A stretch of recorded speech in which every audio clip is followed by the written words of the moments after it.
Imagine a bunch of national chain restaurants, upscale hotels. Yeah, that's what a lot of people thought was going to come to the west side of Green Bay if the city's archaic liquor ban was lifted.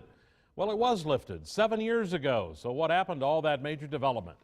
In a Fox 11 follow-up this evening, Robert Hornacek finds out. If you're looking for a night out at a national chain restaurant, look no further than Oneida Street in Ashwaubenon. The area around Bay Park Square Mall is lined with restaurants, making the village's neighbor to the north a bit jealous. You were looking for an entertainment district, kind of like Oneida Street. But there was a problem. For more than 100 years, most of the west side of Green Bay was off limits to places that served alcohol, including restaurants. It was part of an agreement that dated back to 1895, when Fort Howard merged with the city. So in 2005, Mayor Jim Schmidt spearheaded an effort to get rid of the century-old ban with a referendum. We don't want saloons. We don't want taverns. We want establishments that are going to be quality, places you can take your family, places you can take your parents, hotels that are going to be upscale. So here we are nearly 7 years after that referendum passed and the ban was lifted. So how many new national chain restaurants have come to the west side because of it? None. How many upscale hotels?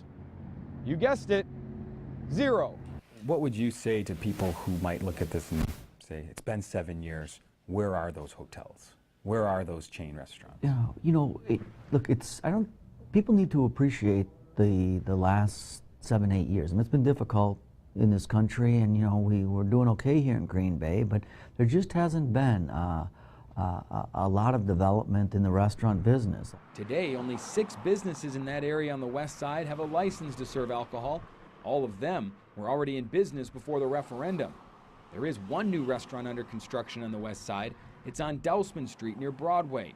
While it's expected to sell alcohol, the city clerk's office says the owners don't have a liquor license yet.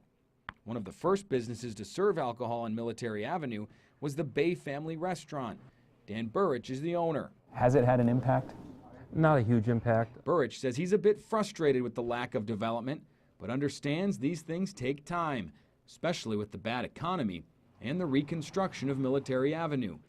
He's confident development will come. Maybe we're never going to have a hotel with a big banquet facility, but there's still a lot of great chains, you know, regional and national chains that just did not look at this area west side of Green Bay because of the way our law was set up. And that's all we were trying to do, is open that up. And while they might not be here yet, do you think someday they'll be here? I believe so.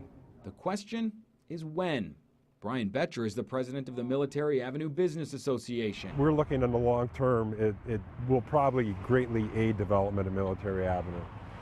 As you look to the long term, I mean, how long is long term? How long is it before we see an upscale hotel or that national chain restaurant that will take advantage of this, you think?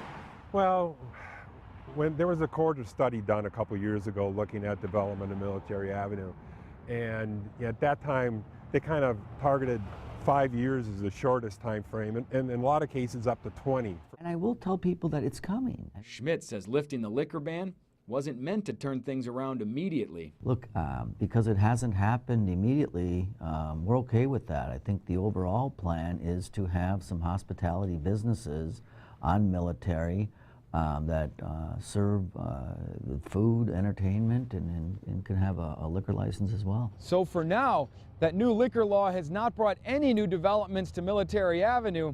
As for this restaurant that's under construction here on Dousman Street, the one the mayor says would not have come to the west side if that liquor ban was still in place, well, this is 2 miles away from Military Avenue. In Green Bay, Robert Hornacek, Fox 11 News.